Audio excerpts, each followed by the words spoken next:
I am 70 years old, and over the years, I have learned that retirement is not just about having a large bank account. It is about feeling secure, prepared, and at peace with the life you have built. Especially during uncertain times, that peace can be shaken. I have faced rising costs, market drops, and unexpected health issues. Through it all, I developed 7 simple but powerful saving habits that helped me stay steady and confident. Today, I want to share them with you from my own experience, not theory. 1. Know exactly where your money is going. When I turned 65, I believed I had a fairly good idea of how I spent my money. After all, I was never someone who wasted much. I had raised children, paid off a mortgage, worked hard, and lived modestly. But once I stepped into retirement, something shifted. The paychecks stopped coming, and every dollar suddenly felt more important. What I had in savings needed to stretch, not just for years, but possibly for decades. That realization pushed me to sit down and look at my spending in a way I had never done before. One quiet afternoon, I pulled out a yellow legal pad, grabbed a pen, and began listing every expense I had made that month. I included everything: groceries, utility bills, gas for the car, doctor visits, pharmacy copays, and even the little trips to the store where I bought things I did not really need, like a flashlight I already had, or snacks that I later forgot in the cupboard. After writing for nearly an hour, I sat back and looked at the numbers. To my surprise, I had spent almost $170 on small, unnecessary items. Things I would not have missed if I had not bought them. Magazine subscriptions I no longer read. Automatic monthly payments I had forgotten were still active. A few restaurant lunches with old friends that could have easily been coffee meetups instead. I was shocked at how many little leaks had developed in my budget without me realizing it. That experience was a wake-up call. I realized that even though I was no longer earning an income, I was still living as if the money would keep coming, but it would not. Retirement means that your savings are your income. Every dollar counts, and the only way to protect those dollars is to be fully aware of where they are going. Knowing exactly where your money goes does not just give you financial control. It gives you peace of mind. It allows you to make better choices, to spend on what truly matters, and to feel secure, especially when the world outside feels uncertain. I do not believe in cutting joy out of life, but I do believe in knowing what I truly value and letting go of the rest. Now I track my expenses every single month. I do not use any fancy software, just a notebook and a pen. At the end of each week, I write down what I spent and what I spent it on. It has become a habit, almost like brushing my teeth. And it keeps me honest. When my daughter visits and asks how I am doing financially, I can tell her with confidence. I know exactly where I stand. If you have never tracked your spending before, do not feel ashamed. Most people do not. But it is never too late to start. Give it 30 days. Write down every single dollar you spend, whether it is cash, card, or check. Be honest. Even if it feels uncomfortable, keep going. At the end of the month, review it. Ask yourself, what brought me real joy or value? What was just a habit or impulse? You will begin to see patterns. You will begin to feel more in control. This one habit changed the way I live in retirement. It gave me clarity, stability, and a deeper sense of freedom. Because once you know where your money is going, you can start telling it where to go. That is the first real step toward a safe and happy retirement, especially in uncertain times. Live below your means, but not below your happiness. When I first heard the phrase, live below your means, I did not like it. It sounded cold, limiting, like something that would strip away the little joys that make life worth living. I had worked hard for decades, raised a family, paid off a mortgage, and stayed out of trouble. So when I finally retired, I thought I deserved to relax and enjoy my money, not live with limits. But not long into retirement, I realized that peace of mind does not come from spending freely. It comes from knowing that your money is working for you and that you are not digging a hole you cannot climb out of. One day I looked at my checking account and realized I had spent more in 1 month than I expected. It was not from big purchases. It was from the small things, the meals out, the little online orders, the subscriptions I barely used. I was living like I still had a paycheck coming, but I did not. That was the turning point. I sat down with a cup of coffee and made a list of my monthly spending. I was not looking for things to cut. I was looking for what I actually valued. I asked myself, what do I truly enjoy now? A few answers came easily. Quiet mornings with a good book, walking in the park, phone calls with my grandchildren, listening to old jazz records, and the occasional treat at my favorite diner. None of those things were expensive. Most were free. So I made a decision. I would live below my means, but I would never live below my happiness. That meant spending less on what I did not care about and keeping room for the things that made me feel alive. I canceled a few services I no longer used. I cut back on eating out during the week. I stopped impulse shopping online, and I felt no loss. In fact, I felt lighter. Now I have more room in my budget, more room to handle rising costs without worry, more room to help my grandson with college books, or to cover a medical bill without panic. I do not feel guilty when I treat myself because I know I can afford it. That kind of confidence only comes when you live with intention. Living below your means is not about being cheap. It is about making smart choices. It is about protecting your future so you can enjoy the present. I would never tell someone to stop doing what makes them happy.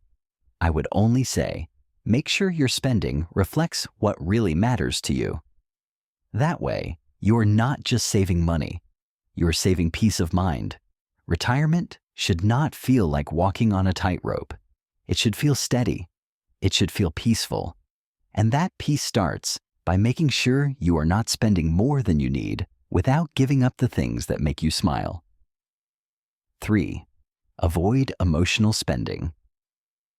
When you have lived a long life, you learn that money is not just about numbers. It is about feelings. It is about how we try to comfort ourselves, reward ourselves, or sometimes distract ourselves from pain. I have spent money out of boredom. I have spent money when I felt lonely, and I have spent money to feel in control when the world felt too uncertain. After my wife passed, I remember going to the store one afternoon just to walk around. I had no reason to buy anything, but I ended up walking out with a new coat, a watch, and some things for the house I did not need. It was not until I got home that I realized what I was doing. I was trying to fill an empty space inside me with things. That coat did not bring comfort. That watch did not bring peace. I was just trying to feel something other than grief. That moment taught me something important. Emotional spending is not just a bad habit. It is a signal. It tells us we are trying to meet a deeper need with the wrong tool. Buying something new might give you a quick lift, but it fades fast. The bill stays longer than the feeling. So I started a new habit. When I feel the urge to buy something, I ask myself, why? Am I tired? Am I anxious? Am I trying to escape something? If I cannot answer clearly, I wait. I have a rule now. I give it 48 hours.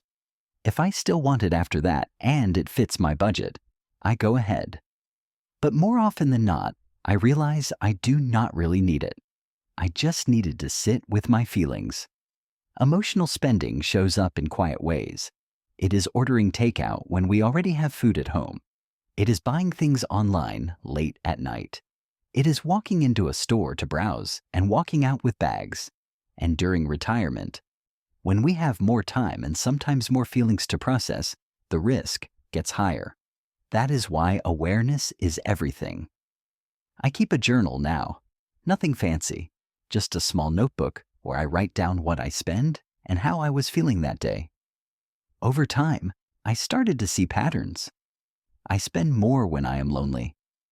I spend less when I have plans with people I care about.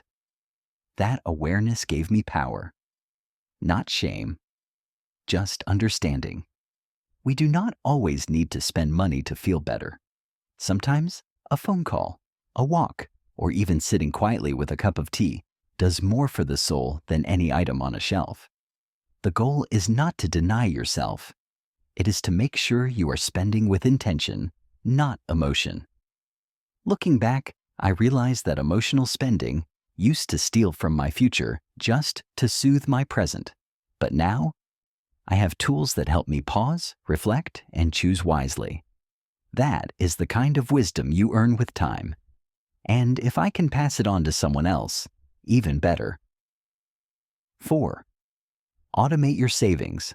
I want to tell you about one of the simplest decisions I ever made and how it brought me peace I did not expect. For most of my working life, saving money was something I did when I remembered to, or when there was something left over. Sometimes I saved consistently, sometimes I did not. I did not think much of it. There was always another paycheck coming, so I never felt the urgency. But when I retired, things changed. I was no longer earning, and every financial decision I made started to feel heavier. I realized that if I did not create a system for saving, something automatic, I would be relying on willpower alone. And let me tell you, willpower can be unreliable, especially when you are older, when emotions run high, or when life gets complicated. So I made the decision to automate my savings. Every month, a small amount from my pension income and my Social Security deposit is transferred into a separate savings account. I do not have to think about it. I do not have to remember to do it. It just happens, and it works because I set it up once and let it run quietly in the background. At first, the amount was small. I started with $50 a month. Over time, I increased it when I felt more comfortable. Some months, I added extra when I spent less on groceries or skipped eating out. But the key was that the core savings were always automatic. That consistency made a huge difference. It helped me build an emergency cushion. It helped me cover unexpected medical expenses. And most importantly, it helped me stop worrying so much. I knew that I was doing something, even something small, to prepare for tomorrow. That feeling of control, of taking care of my future self, gave me a sense of dignity. Some people think that automation is only for the young or for those with large incomes. I do not believe that. Automation is for anyone who wants peace of mind. Whether you can save $10 a month or $200 a month, the power is in the habit, not the number. The amount can grow, but the habit must come first. I also find that automation protects me from temptation. When the money is moved automatically before I see it or feel it, I am not tempted to spend it. It becomes untouchable unless there is a real reason. That small mental barrier helps me stay focused on my goals. If you are not automating any of your savings, I encourage you to try it. Talk to your bank, set up a separate account, maybe name it Peace Fund or Future Comfort, and set a transfer to happen on the same day each month. Start small. Even $10 is a start. What matters is that you build the habit of paying yourself first. It took me until retirement to understand this, but now I see that automation is not just about money. It is about care. It is about taking care of the person you will be next year, 5 years from now, or even 20.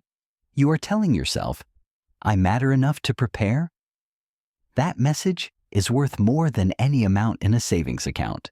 But thankfully, automation gives you both. 5. Build a real emergency fund. If there is one financial lesson that has saved me more stress than any other, it is this: always have a real emergency fund. I do not mean a credit card. I do not mean asking your children for help. I mean money, set aside, waiting quietly for the day you need it, and believe me, that day will come. I learned this the hard way. A few years into retirement, my water heater broke down in the middle of winter. The repair cost over $1,000. I was lucky I had money set aside, But what really hit me was the realization that it could have been much worse. If I had not had that emergency fund, I would have had to pull money from my long-term savings, or worse, gone into debt. After that, I made it a priority to build a proper emergency fund, not just a few $100s, but enough to cover at least 3 to 6 months of essential living expenses, housing, food, medication, utilities, and transportation. For me, that amount was around $8,000. It took time to build it, but I did it steadily, little by little. Every month I added to it, even if it was just $20 or $30. Now, when life throws something unexpected my way, a car repair, a dental bill, or even just an unusually high electricity bill, I do not panic. I reach into that fund, handle the problem, and move forward. And then I refill it. That fund is not for vacations. It is not for gifts. It is only for real emergencies, and I treat it with respect. One thing I have learned is that peace of mind is worth more than any new item you can buy. Knowing you can handle a crisis without going into debt or putting your family in a difficult position, that is real security. And for those of us in retirement, that kind of security is priceless. You may be wondering, what if I do not have enough to save that much? I understand. I started small too. The key is not the number, it is the commitment. Even saving $5 a week adds up. The habit is what matters. Over time, you will be surprised by how much you can build. Another tip: keep your emergency fund in a separate account, not mixed with your everyday spending money. It should be slightly out of reach, not hard to access, but not so easy that you dip into it for non-emergencies. I call mine my just-in-case fund, and it gives me comfort even when everything else in the world feels uncertain.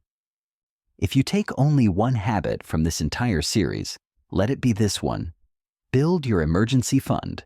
Protect yourself from the unknown. It is not a luxury.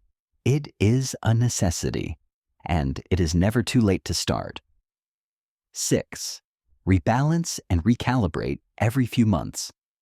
I used to think that once I retired, my financial plan would stay the same year after year. I imagined a steady routine, predictable bills, and no surprises. But the truth is, retirement is just like any other stage of life. It changes. Prices go up, needs shift, health situations appear. And what worked a year ago might not work today. That is why I started a habit that has brought me more financial confidence than I ever expected. Every 3 months, I sit down with a simple sheet of paper and take stock of where I stand. I call it my personal financial check-in. It does not take long, maybe an hour or two, but it gives me clarity. It helps me see where my money is going, what my priorities are, and whether I need to make any changes. This habit began after I had an unexpected dental procedure that cost far more than I had planned. It forced me to look again at my monthly budget, my insurance coverage, and my emergency fund. I realized I had not adjusted anything in over a year, even though my expenses had changed. That moment made me realize how important it is to rebalance, not just investments, but your entire spending plan. Every few months now, I ask myself a few simple questions. Has anything changed in my health that might affect my expenses? Are my monthly bills rising? Am I spending more than usual in certain categories, like groceries or utilities? Am I still saving consistently? These small reflections help me stay in control instead of being caught off guard. I also take time to look at my savings and investment accounts. I do not try to play the stock market. I am far past that, but I want to be sure my money is still working for me, not sitting idle or exposed to too much risk. I meet with my son-in-law, who is good with numbers, and we go through everything together. Sometimes we make small changes. Sometimes we change nothing. But the act of checking in gives me peace of mind. Life in retirement is not as fixed as people think. Medical bills, home repairs, inflation, they all creep in. I have learned that by recalibrating regularly, I can adjust before things get out of hand. It is like steering a ship. You do not wait until you are miles off course to correct. You make small, steady adjustments to stay on track. One benefit I did not expect from this habit is how much more confident I feel when talking to my children about money. They see that I have a plan. They see that I am not ignoring reality. That matters to me. I want to be prepared, not dependent. And I want them to feel proud that I am taking care of myself. You do not need fancy tools or financial advisors to do this. All you need is a willingness to sit down and look honestly at where you are. Write down your income, list your expenses, compare them, look for patterns. Ask if your spending reflects your current needs and values. That small act of awareness can prevent large problems down the road. It is not about being perfect. It is about being proactive. That is what keeps you strong and steady in retirement, even when life throws a few curveballs. 7. Talk openly about money. Growing up, I was taught that you do not talk about money. It was considered rude or too personal. In my family, money was either whispered about or avoided completely. Even as an adult, I found it hard to open up. I handled my finances quietly on my own. I thought that was what being responsible meant, but over time, I learned something that changed my view completely. Silence about money does not protect you. It isolates you. And in retirement, that silence can lead to confusion, missed opportunities, or even costly mistakes. I discovered that talking openly about money with people you trust is one of the smartest saving habits you can build. This started with a simple conversation with my daughter. She had asked me about my monthly expenses just to check in. I hesitated at first. I did not want to seem weak or like I was complaining, but I decided to be honest. I shared what I was spending, what I was saving, and what I was concerned about. To my surprise, she did not judge me. She listened, and she offered thoughtful advice. Since then, we have regular conversations about my finances. She helps me compare insurance options, look at budget tools, and understand my benefits. We talk about priorities, what I want to spend on, and what I can let go. These talks have helped me avoid mistakes, like signing up for services I did not need or forgetting about important deadlines. I also talk to a few friends from my community center. We share tips. Someone might mention a discount program for seniors, or a new medication plan, or even just a cheaper grocery store nearby. These small exchanges have helped me save hundreds of dollars, but more than that, they remind me that I am not alone, that we are all learning even now. Talking about money does not mean airing every detail of your bank account. It means creating a space where questions are welcome, where support is possible, and where you can hear different perspectives. Sometimes just knowing that someone else is also adjusting their budget or facing a similar challenge makes all the difference. If you have family, start there. Choose someone you trust, maybe a child, a sibling, or a close friend. Be honest about what you need. Ask questions. Share your concerns. If you do not have family nearby, look for support groups, community classes, or local senior resource centers. You will be surprised how many people are willing to help once you start the conversation. What I have found is this: being open about money has made me wiser, not weaker. It has made me feel supported, not exposed. And it has helped me make smarter choices because I am no longer making them in isolation. In retirement, your financial decisions matter more than ever, so do not make them alone. Talk, share, listen. That simple habit might save you more than just money. It might save you from worry, from mistakes, and from feeling like you have to carry the burden all by yourself.